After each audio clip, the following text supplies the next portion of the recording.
അല്ല, വലിയൊരു വലതുപക്ഷ ധ്രുവീകരണം നടന്നുകൊണ്ടിരിക്കുകയാണ് അല്ലേ, കേരളത്തിൽ ഉൾപ്പെടെ വലിയൊരു ധ്രുവീകരണമാണ് അല്ല, ഈ നടന്നുകൊണ്ടിരിക്കുന്നത്. വലതുപക്ഷം എന്ന് പറഞ്ഞാൽ ആരാ?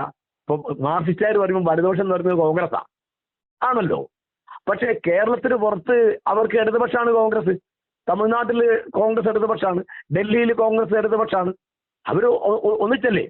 ഇന്ത്യ ബ്ലോക്കിലുണ്ടല്ലോ. ഇപ്പൊ സീതാറാം യെച്ചൂരിക്ക് അഭിപ്രായം ഉണ്ടായിരുന്നില്ലല്ലോ കോൺഗ്രസ്. ഇവിടുത്തെ വലതുപക്ഷം എന്ന് പറയുന്നത് BJP ആണ്.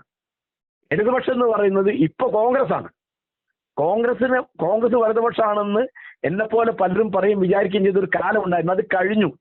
അത് കഴിഞ്ഞ് അത് ഒരിക്കലും അംഗീകരിക്കാത്ത കൂട്ടരാണ് കേരളത്തിലെ CPM. സീതാറാം യെച്ചൂരിക്ക് അത് മനസ്സിലായിരുന്നല്ലോ. സീതാറാം യെച്ചൂരിയെ രാജ്യസഭയിൽ അയക്കാം എന്ന് കോൺഗ്രസ് പറഞ്ഞിട്ട് പിണറായി വിജയൻ കൂട്ടാക്കിയില്ലല്ലോ. എന്താ കാരണം? ഇവിടെ അദ്ദേഹത്തിന് കേരളം മാത്രമേ ഉള്ളൂ അദ്ദേഹത്തിന്റെ കണ്ണിൽ, CPM-ന്റെ കണ്ണിൽ. കാരണം കേരളത്തിലുള്ളൂ ഇവര്. അപ്പോ ഇന്നത്തെ ഇടതുപക്ഷം എന്ന് പറയുന്നത് കോൺഗ്രസ് ആണ്. ഇന്നത്തെ ഇവിടുത്തെ ഇടതുപക്ഷത്തിന്റെ പ്രധാനപ്പെട്ട നേതാവിന്റെ പേര് രാഹുൽ ഗാന്ധി എന്നാണ്. എനിക്കൊരു സംശയമില്ല.